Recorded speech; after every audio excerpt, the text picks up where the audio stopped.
내장산 생태탐방원 오전 프로그램 같이 할 자연환경의 설사 우재언입니다. 잘 부탁드리겠습니다. 사실 어제였으면 조금 더 의미가 더 살 것 같았지만 오늘도 괜찮습니다. 어제는 이제 광복 80주년이었고 또 이제 굉장히 매년 이제 의미가 깊은 날이지만 어제는 조금 더 이제 의미를 담아서 아마 여러 가지 행사가 있었을 겁니다. 근데 오늘은 비록 이제 광복절 바로 다음 날이지만 마침 이제 저희가 역사 관련 말씀을 이제 드리기에 딱 좋은 날인 것 같아요. 그래서 저희가 처음 이제 시작할 때는 원래는 이제 시간을 거슬러 간다는 컨셉으로 말씀을 드리지만 또 이제 제가 저희 탐방은 제일 가는 수다쟁이기 때문에 막 온갖 얘기를 다 할 것 같습니다. 그럼 우선 지금 저희가 서 있는 곳이 일주문 앞입니다. 말 그대로 기둥이 하나인 곳인데 저번에 온 분이 얘기하더라고요. 기둥 6개 아니냐고. 하나, 둘, 셋, 넷, 다섯, 여섯. 뭐 그렇게 할 수도 있겠죠. 근데 말 그대로 옆에서 보면 이 메인 기둥이 한 줄로 보인다고 해서 일주문이라고도 하고 원래는 지금 계신 곳은 속세죠. 그리고 저는 정토, 불국토, 이제 부처님의 영역에 들어와 있습니다. 원래는 속세와 이제 사찰의 공간을 나누는 의미인데 오늘은 시간을 거슬러 간다는 컨셉으로 같이 이제 가보려고 합니다. 그리고 아까 전에 한자 어떻게 읽냐 하셨는데 보통 이제 왼쪽에서 오른쪽으로 읽는 게 요즘 이제 읽는 방식이지만 옛날 현판 같은 걸 보시면 오른쪽에서 왼쪽으로 이제 읽으셔야 되죠. 뭐라고 이제 적혀 있는지 말씀해 주실 분이 계실까요? 너무 간단하죠, 이거는. 말 그대로 내장산, 내장사입니다. 그래서 여기 일주문을 그냥 넘어서 저와 같이 이제 들어옵니다.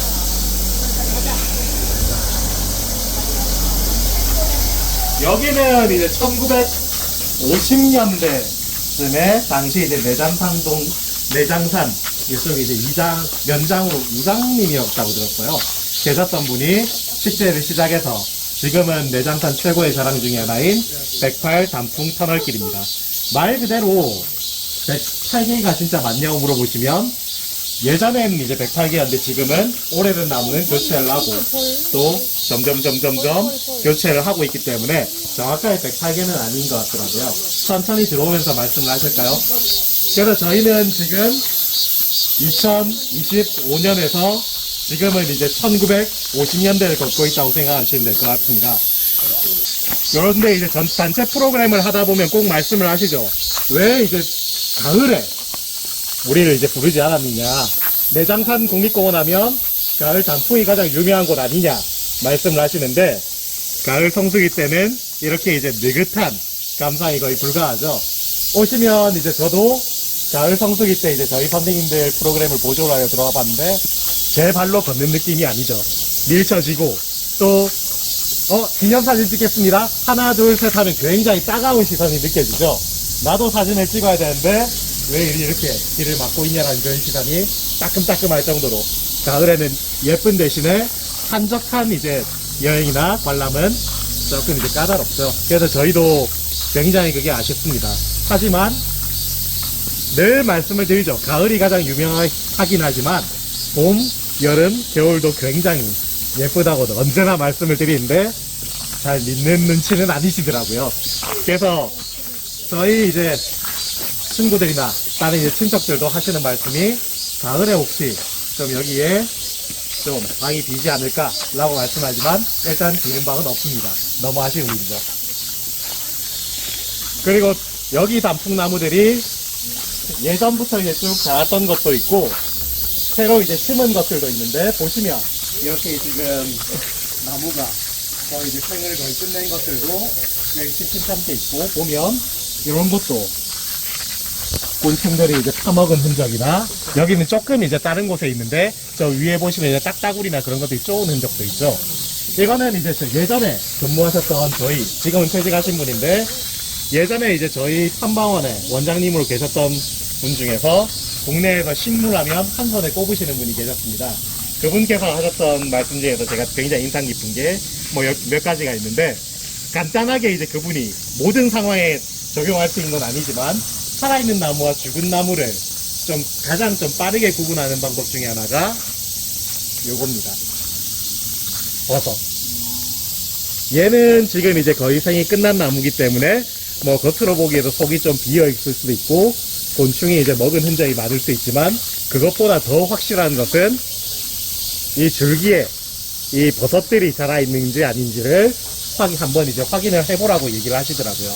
그래서 만약에 쭉 갔는데 이제 새싹이 돋고 있다. 그러면 버섯이 없을 가능성이 높고 같은 나무에서 같은 뿌리에서 두 줄기가 크게 올라왔어도 죽은 쪽 줄기에는 버섯이 굉장히 많이 붙어 있고 아닌 쪽에는 좀 표면이 조금 더 이제 깔끔하다라고 말씀을 하셨죠. 그래서 보시면 한번 이제 둘러보시면 나중에 이제 두 개가 이제 좀 비교되는 것도 있을 겁니다.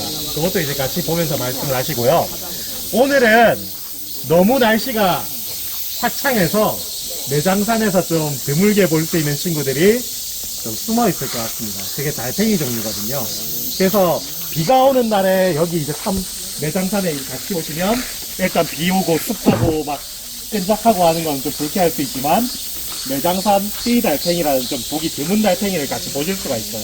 근데 이렇게 쨍쨍한 날에는 얘들이 숨어가지고 잘 안 보입니다. 그리고 저희 선생님들이 하시는 말씀이 제가 좀 관찰력이 좀 이제 다른 선생님들보다는 약간이라고 말씀이 좀 많이 떨어지는 편이기 때문에 저보다는 오신 분들이 더 잘 찾으시는 경우가 있습니다.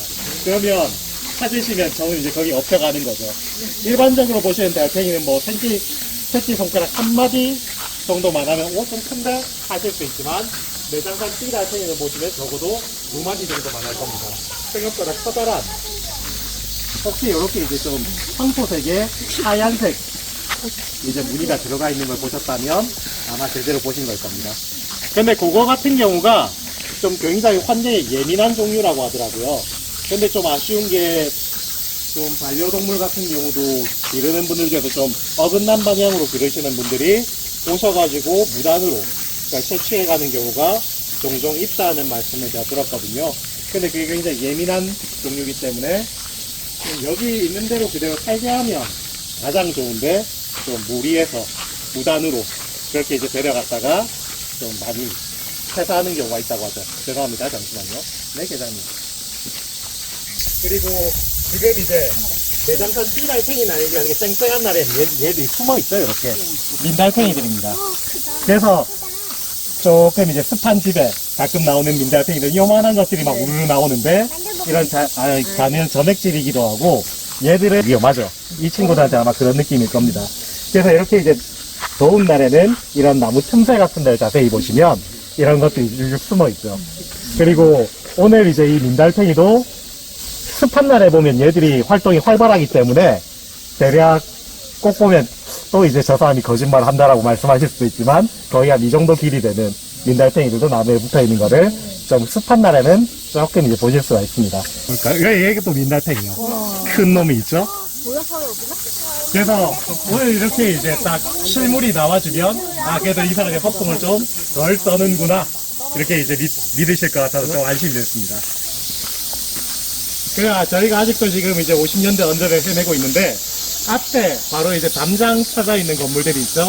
건물이라기보다는 비석하고 이제 그런 기타 등등의 물건 좀 것들이 있는데 같이 이제 좀 천천히 가셔도 됩니다. 사찰 같은 경우에는 돌아가신 이제 스님들을 화장을 해서 그 유골이나 사리를 여기에 따로 이제 모시는 거죠. 그래서 승탑이라고 합니다. 스님들의 탑이라고. 그래서 부도 혹은 이제 승탑이라고 하는데 그러면 말씀이 나온 김에 절에 이제 들어가셨습니다. 절에서 가장 중요한 구조물은 어떤 걸까요? 절에 있는 모든 것 중에서 가장 중요한 것. 사찰에 들어가서 가장 중요한 탑입니다. 절에서 가장 중요한 탑이고 그 이유는 탑이 부처님의 무덤이기 때문입니다. 그래서 원래 정식대로라면 부처님의 진신사리를 모시는 거죠. 부처님의 진짜 사리를. 그래서 우리나라에 부처님의 진신사리를 모셨던 곳들을 5대 정멸보궁이라고 해서 이제 전국에 있죠. 제가 그 정멸보궁 이름들이 어느 절에 오셔서인지 까먹었는데 하나는 통도사가 있었을 겁니다. 그래서 정멸보궁이 있는 사찰에 가시면 불상이 없는 경우도 있습니다. 왜냐하면 부처님의 진짜 몸이 있기 때문에 그 형상을 본딴 불상이 필요가 없는 거죠.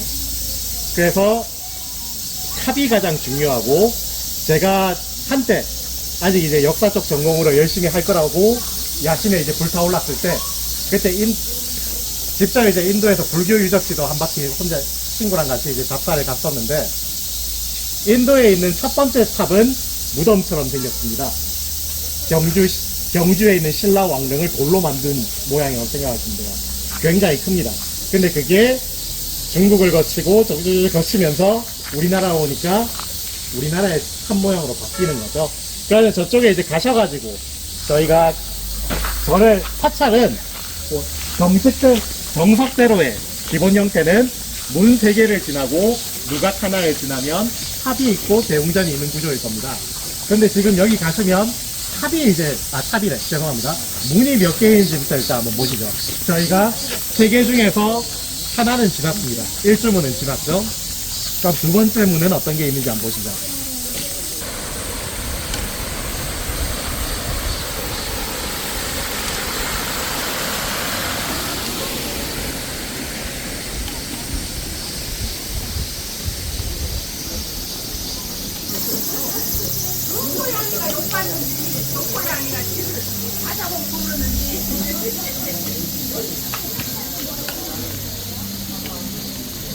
아까 전에 제가 사찰 기본적으로 문을 3개를 지나야 한다고 했는데 저희가 지금 두 번째 문에 와 있습니다.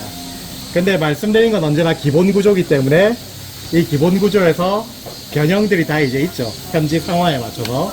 지금 저희가 서 있는 곳은 천왕문 혹은 사천왕문이라고 부르는 바로 그곳입니다. 들어가시면 이제 각 방향을 지키는 사천왕들이 이제 모셔져 있죠. 근데 여기가 좀 재밌는 게 상당히 좀 흥미로웠던 게 있는 게 사천왕들 힌두교의 신들이 이제 불교의 수호신으로 많이 나오죠. 뭐 건달바라든지 아니면 뭐 범천이라든지 불교 이제 얘기에 나오는 신들은 힌두교에서 나오는 굉장히 높은 신들입니다. 근데 보면 굉장히 아이러니한 게 뭐 제가 불교에서 읽었는지 성경에서 읽었는지 어디였는지 제가 정확하게 기억이 안 나지만 고향에서 성공하기가 쉽지 않다는 얘기가 있죠. 다 이제 고향에서 성공하기 쉽지가 않습니다. 보시면 이제 기독교 같은 경우도 사실 발상지에서는 그렇게 이제 크게 이제 성공하지는 않았고, 이스라엘에서는 이제 유대교를 믿으시죠. 불교 같은 경우도 인도 현지에서는 힌두교가 너무나도 압도적입니다. 근데 이게 반대로 얘기를 하더라고요. 불교, 저희가 지금 탑프라문 앞에서 여기에 지금 부처님이 수호하는 수호신들이 힌두교에서 상당히 높은 신들이라고 말씀을 드렸습니다. 근데 반대로 힌두교에서는 석가모니 부처님을 뭐라고 얘기를 할까요? 힌두교에서의 부처님, 석가모니. 힌두교에서는 크게 3개의 큰 신이 있다고 합니다. 브라흐마, 범천이라고 하죠. 3개를 만든 신, 힌두교 신화에서. 그 비슈누, 지금 현재 상태를 유지하고 이제 운영을 하는 신. 그리고 시바신, 시바라고도 하죠. 지금 세상을 다 파괴하고 새로 이제 시작을 하는 신. 근데 비슈누 신의 9번째 화신이라고 얘기를 해요. 석가모니가. 근데 역할이 굉장히 재밌습니다. 역할. 가르침을 주긴 줘요. 누구한테? 마귀들한테. 마귀들한테 가르침을 주는데 잘못된 가르침을 주는 화신. 마귀들이 힘을 얻지 못하게 잘못된 가르침을 주는 화신이라고 했습니다. 그래서 서로 자기의 종교를 높이기 위해서 조금 이제 그거를 바꿔서 얘기를 하고요. 그 부분이 좀 흥미롭더라고요. 어쨌든 안에 들어가서 사천왕들을 한번 직접 뵙고 더 말씀을 해보시죠. 요즘에는 매체가 워낙 자극적인 것들이 많아서 이 사천왕분들을 뵈도 무섭다라고 느끼실지는 잘 모르겠습니다. 근데 밑에 보시면 한창 이제 벌을 받고 있는 지옥의 이제 귀신들이 있죠. 발치를 보시면 한창 지금 벌을 받고 계시는 분들이 발치에 이제 있습니다. 그래서 예전에 이제 저희 친척 어른께서 이제 말씀하시기를 말을 안 듣는다. 너무 이제 말썽을 부린다. 할머니가 혹은 이제 할아버지가 그 친척 어른을 데려다가 으쌰 들어가지고 요 안에 넣고 몇 시간 동안 이제 놔뒀다고 하시죠. 요즘 하면 큰일 납니다. 옛날은 뭐 하셨길만. 근데 여기 보시면 이 네 분이 방향을 이제 지키고, 각 방향을 지키고 있다고 말씀을 드렸었는데, 혹시 얘 중에서 동서남북을 정확하게 구분해서 말씀해 주실 분 계실까요? 동서남북. 찍으셔도 괜찮습니다. 이게 무슨 말씀드렸던 것처럼 시험이 아니기 때문에 가볍게 말씀하셔도 돼요. 제가 틀렸다고 놀리지 않습니다. 동쪽 여기요?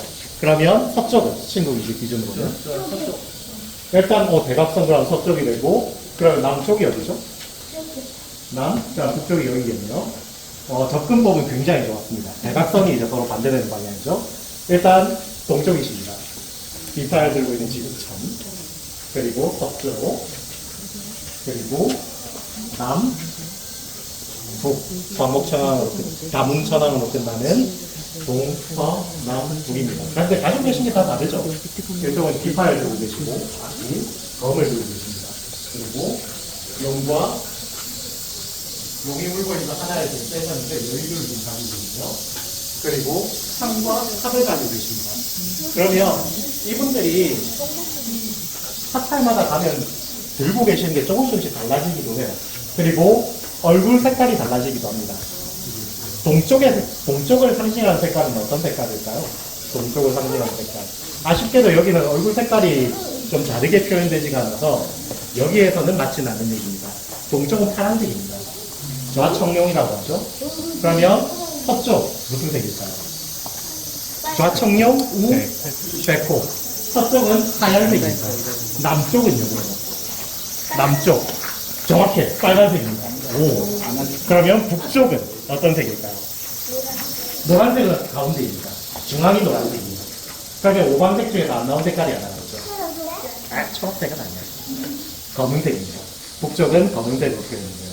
그래서 사찰에 가시면 이게 색깔이 다 안 맞는 경우도 있지만 이 천왕문의 얼굴 색깔을 그 각 방향에 맞는 색깔로 칠해놓은 곳도 있습니다. 물론 그 색깔이 다른 곳도 있기 때문에 그 사찰에서 이제 표시해 놓은 이분이 어느 방향을 지키시는 분이다 라는 걸 참고하시는 게 가장 좋습니다. 그러면 여기서 네 분이 계십니다. 이분들이 각각 다 다른 걸 가지고 계시는데 딱 한 분만 어느 곳이든 어느 시대든 바뀌지 않는 물건 들고 계신 분이 한 분 계시거든요. 어느 분일까요?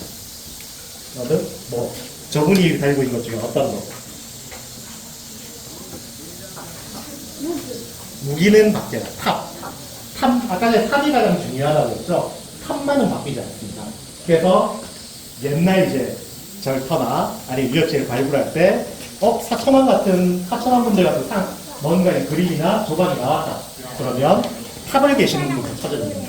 그러면 이분이 북쪽이고 이분과 이분과 이제 대칭된 곳이 남쪽이니 저 북쪽을 기준으로 각 위치를 보통은 잡죠. 물론 완벽한 방법은 아니죠. 가셔서 이제 얘기하시죠. 저희가 절에서는 문을 3개를 지나야 한다고 말씀을 드렸습니다. 근데 지금 2개를 지났는데 쟤는 문일까요? 지금 눈앞에 있는 건? 저건 보통 보제루라고 부르는 누각입니다. 지금 그러면 기본 형태에서 여기는 문이 하나가 더 없는 거죠.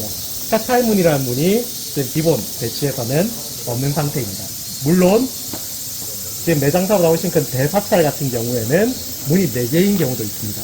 일주문과 천왕문 사이에 인왕문이라고 해서 금강역사가 이제 지키고 있는 문이 하나가 더 있는 경우도 있죠. 일단 저희는 사찰문은 없지만 저 보제로를 지나서 지금 앞에 보면 정면에 탑도 옆으로 가 있습니다. 그리고 몇 년 전에 좀 이제 화재 사고가 있어서 내장사 대웅전은 지금 재건 중이거든요. 그래서 단청까지 입혀져 있는 모습을 보시려면 조금 더 이제 기다리셔야 단청까지 끝난 모습을 보실 수 있을 거예요.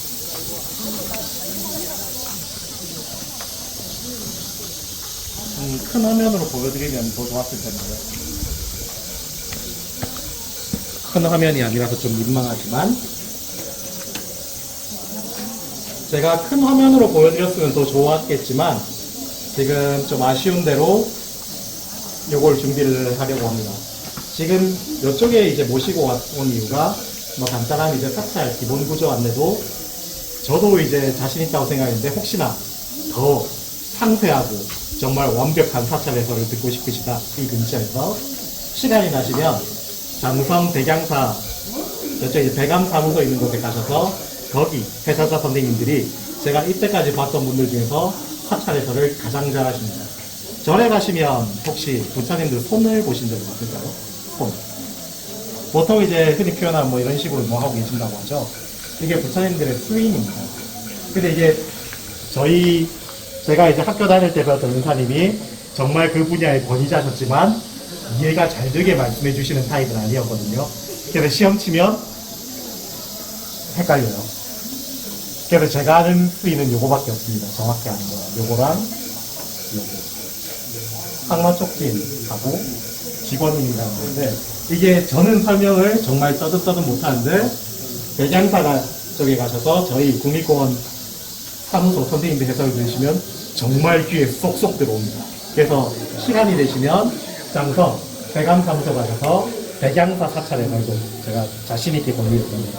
또 말씀드리면 바쁜데 일 느렸다고 또 뭐라고 하실 것 같지만 괜찮습니다. 그리고 여기 지금 모셨던 이유가 저희가 여기 운이 정말 좋으면 볼 수 있는 것들이 있거든요. 그걸 보여드리고 싶어가지고. 근데 이게 운이 좋은 겁니다. 다시 보실까요?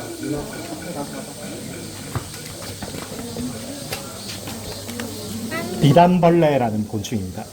비단벌레. 내장산 국립공원뿐만이 아니라 각 국립공원에 보면 깃대종이라고 해서 동물 하나, 식물 하나를 이제 지정을 해서 그 지역의 자연과 생태를 이제 대표하는 그런 이제 생물종을 지정을 했는데 내장산 국립공원의 대표 동물 쪽은 이 비단벌레입니다. 천연기념물이기도 하고요. 근데 이게 혹시 경주국립박물관 가보신 분이 계실까요? 경주국립박물관. 경주국립박물관 가시면 황남대청 철도 유물이라고 해서 황금으로 장식한 말 안장갑춤이 있습니다. 그러면 잠깐 이제 제가 큰 태블릿으로 보여드리는 게 가장 좋지만 좀 거기 없으니까 지금 이걸로 보여드릴게요. 황남대청 비단벌레라고 검색을 하시면 이거는 복원품입니다만은 요런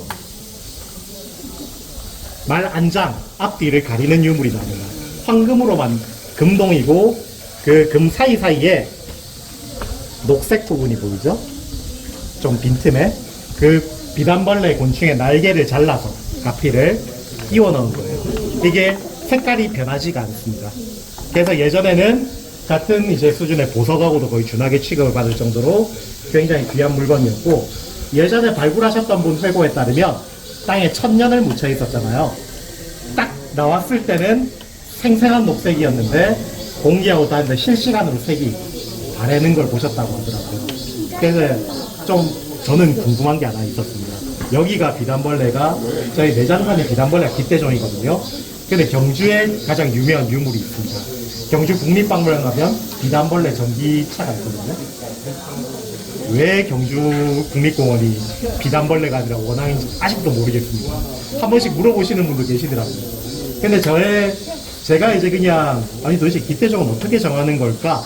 아마 당시에는 기준이 있었겠지만 최근에 이제 가장 최근에 깃대종으로 지정된 게 동물 중에서는 팔공산의 담비입니다. 노랑목도리 담비. 근데 이게 정확한 건 아니라 그냥 우스갯소리를 들으십시오. 원래는 붉은데 새매였을 겁니다. 좀 맹금류 종류가 팔공산에서 좀 대표할 만한 동물이라고 나왔었는데 마지막에 인기 투표가 담비가 올라와서 인기 투표를 했죠. 거의 더블 스코어로 새를 이겼다고 하시더라고요. 보통은 포유류를 좋아하시는구나. 다른 것보다. 그래서 아마도 인기 투표가 아니었을까? 근데 확실하지는 않습니다. 그래서 최근에 한 거는 좀 인기 투표의 요소가 있었고 과거에는 비단벌레가 한동안 안 보이다가 내장산에서 정말 발견이 돼서 지정이 됐다고 여기 이제 솔티마을 이제 사무장님께서 이제 말씀을 해주셨는데 그래도 좀 아쉽죠. 저희가 곰처럼 보건센터가 있어서 가실 때마다 보실 수 있거나 아니면 정말 좀 원앙처럼 좀 천연기념물이나 흔히 볼 수 있는 것이면 조금 더 저희가 말씀드리기가 편한데 비단벌레는 일단 아까 전에 그게 나무에서 나오고 있는 모습입니다. 3년 만에 나무 안에서 3년 동안 자라고 나온다고 합니다. 그리고 작년에 6월 원래는 도감에 따르면 요즘 나오거든요. 도감에서는. 근데 작년에 제가 단체 프로그램을 6월 2일 정도에 모시고 와서 아 정말 보기 힘들다. 근데 지금 딱 따님만한 친구가 그럼 나오기는 얘는 뭐냐고. 그래서 찍은 거거든요. 그래서 정말 운이 엄청 좋아하셨던 케이스예요. 그래서 오늘도 가서 미련을 못 버리고 지금 앉아 계시는 저 나무 1번, 2번, 저쪽 3번을 또 보고 갈 겁니다. 늘 미련을 못 버려서. 근데 꼭 저희가 없는 타이밍에 나온다고 여기 이제 저기 계신 거사님하고 보살님께서 말씀하시더라고요. 오늘은 제 운이 좋은지, 제 운과 오신 분들의 운이 좋은지 한번 같이 가서 들어보시죠.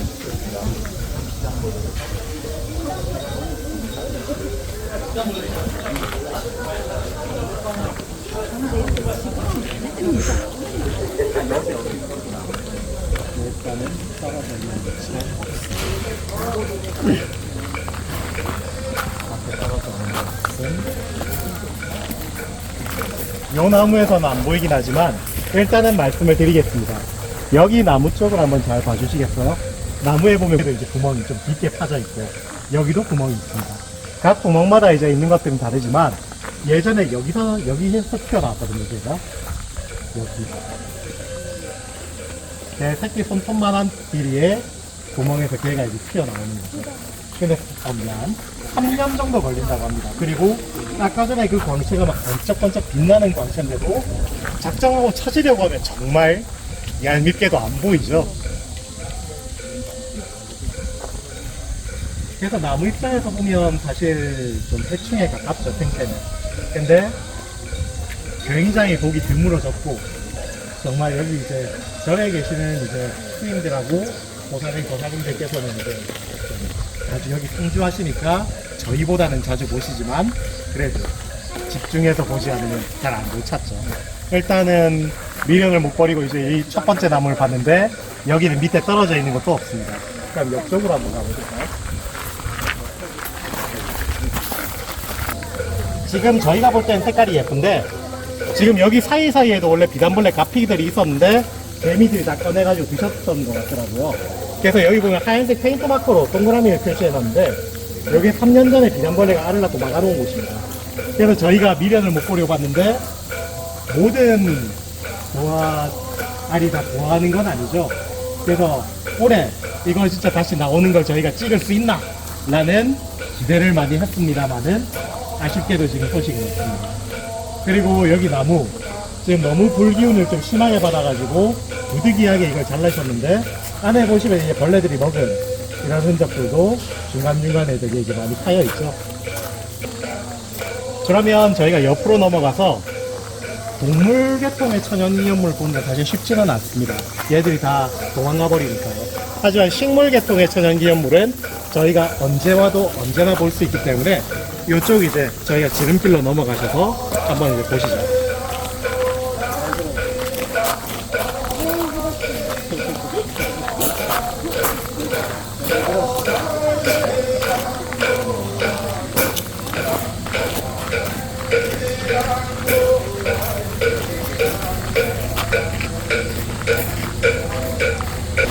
조금 더 앞으로 이렇게 당겨 오셔가지고 저쪽 멀리서 여쭤볼게요.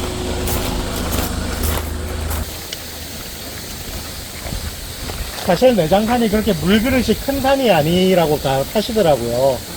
물이 이렇게 좀 제법 있는 것도 굉장히 드뭅니다.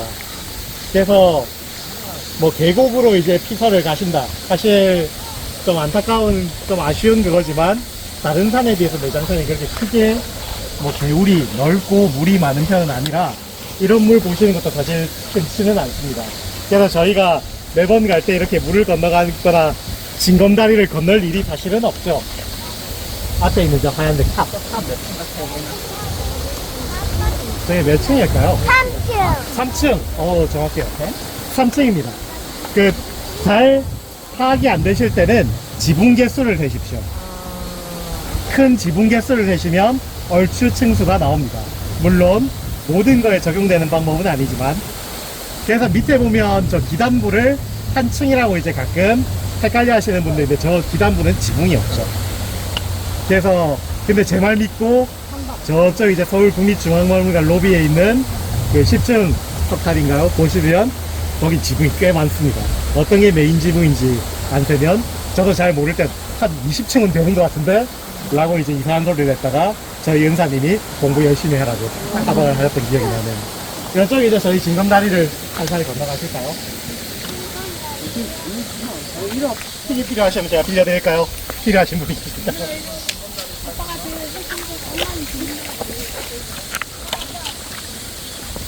개구리는 오지는 않습니다. 옴개구리라고 몸이 이제 터덜터덜 나 있는 것들은 빨래판 긁는 소리가 나요. 드르륵 소리가 납니다. 그리고 계곡산개구리는 혹시나 유튜브에 계곡산개구리에서 검색해 보시면 생각도 못할 희한한 울음소리를 들으실 수 있을 겁니다. 국립생태원 버전을 추천드리고요. 자, 오셨으니 제가 다시 말씀드리겠습니다. 지금 이제 저희 코를 이제 간지럽히고 있는 꽃향기는 요 녀석이 지금 내고 있는 향기입니다. 얘 냄새가, 얘 나무 이름이 누리장나무입니다. 누린내가 난다고요. 근데 이 꽃향기가 누린내는 아니죠. 아까 전에 제가 잎 냄새가 다르다고 했는데 잎을 문질러서 한번 냄새를 맡아보십시오. 잎을 한번 문질러서 향을 맡아보시면 예전에 이거 냄새 나는 걸 드셔본 분도 계실 것 같습니다. 잎사귀 냄새가 좀 다른 냄새가 나죠, 꽃향기하고는.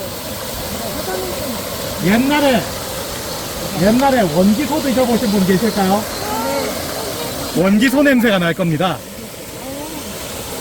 옛날에 그 원기소 영양제 냄새가 나죠? 오, 완전 크네, 이거는. 그래서 이 원기소 냄새가 나는데 꽃향기는 굉장히 향기로운 냄새가 나죠.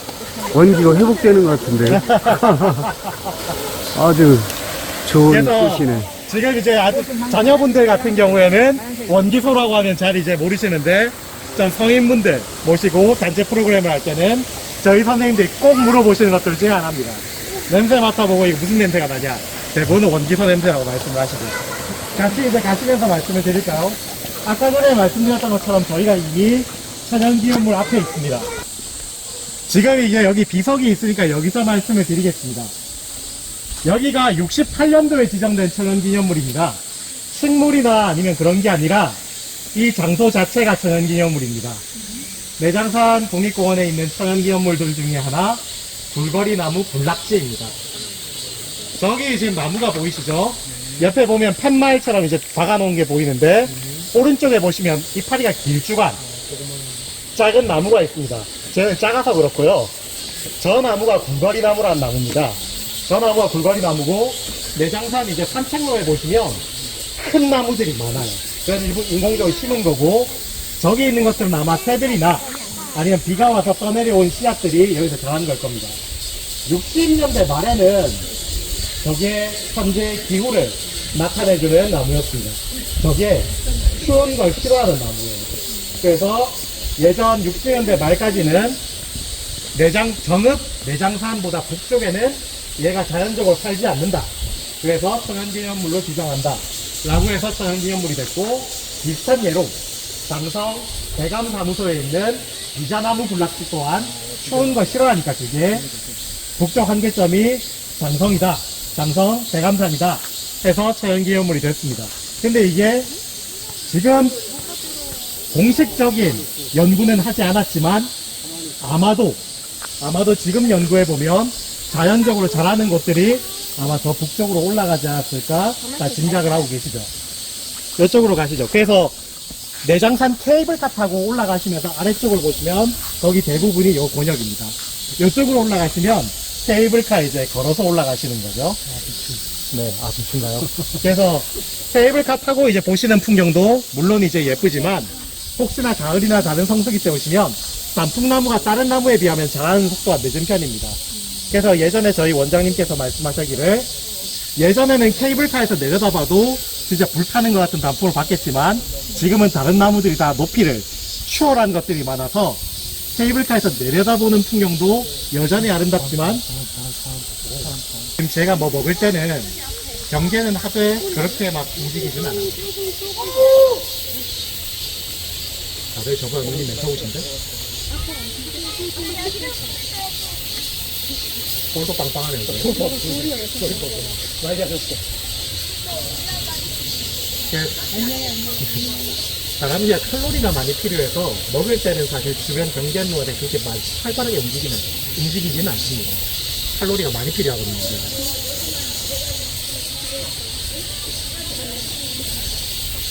그리고 예전에는 그런 오해가 있었죠. 청설모가 다람쥐 잡아먹는다고.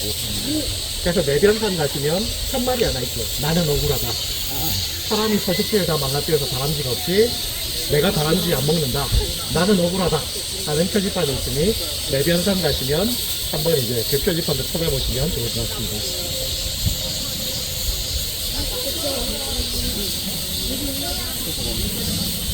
그리고 저 다람쥐가 생명기였지만 생각보다 섭수한 친구입니다.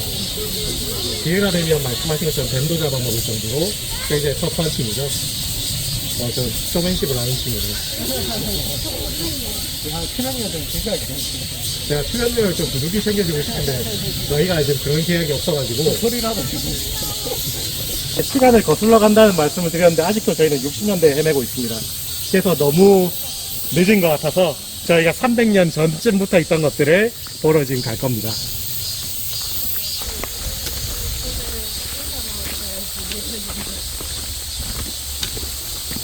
그리고 말씀드린 두 번째 천연기념물, 저희가 300년을 거슬러 왔습니다.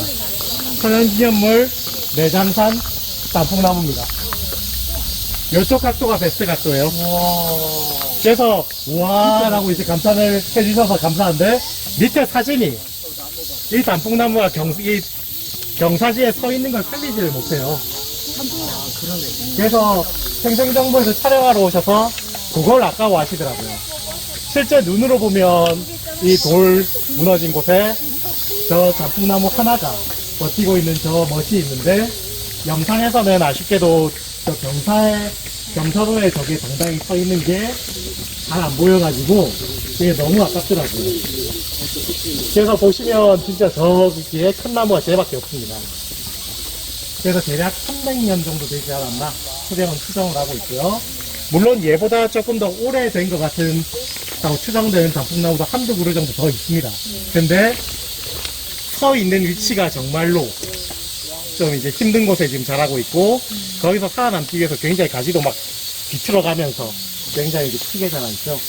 그래서 여기 매장사에 자라가는 천연기념물 단풍나무입니다. 그리고 이쪽에서 보시는 각도가 제일 멋져요. 이 뒤에서 저도 이제 몇 번 봤는데 요 모습 이제 살아있습니다.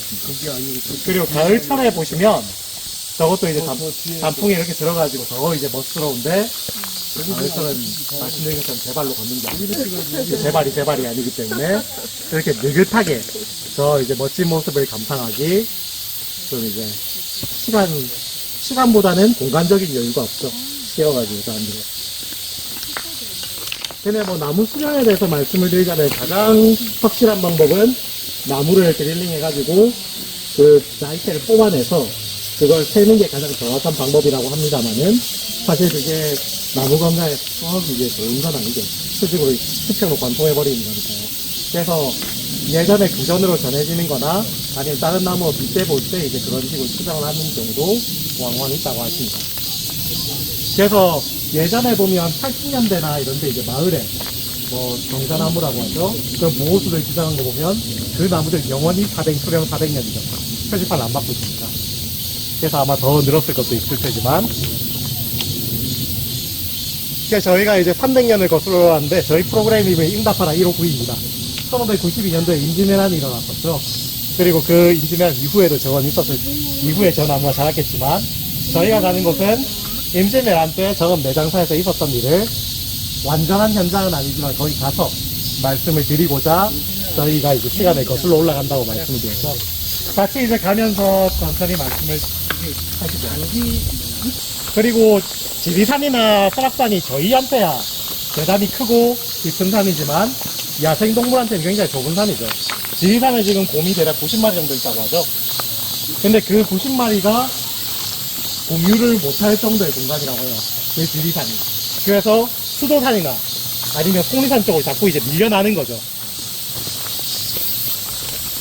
그리고 예전에 아마 이 길을 걸었던 분들은 이렇게 예쁘게 포장된 길을 가지도 않았을 뿐더러 아마 이렇게 막 우르르 가도 굉장히 목숨을 걸고 가는 경우도 없지는 않았을 겁니다.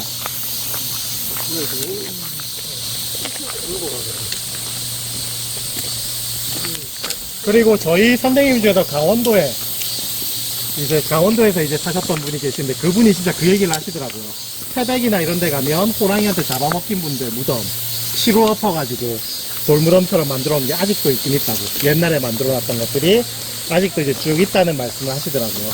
그래서 예전에 옛날 이제 해수구제 사업 이전에 우리나라 산은 그렇게 안전한 산은 아니었을 겁니다.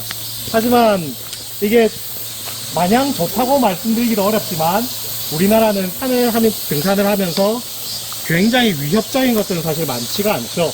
그래서 다른 나라에 비하면 취미로 등산을 즐기기엔 굉장히 좋은 환경이 지금 조성이 되어 있죠. 이게 참 아이러니한 점이기도 합니다. 그리고 말씀드린 사이에 저희가 오늘의 최종 목적지에 거의 도착을 했습니다. 앞에 보면 동상에다가 이제 좀 금실한 분들이 주르륵 서 계시죠.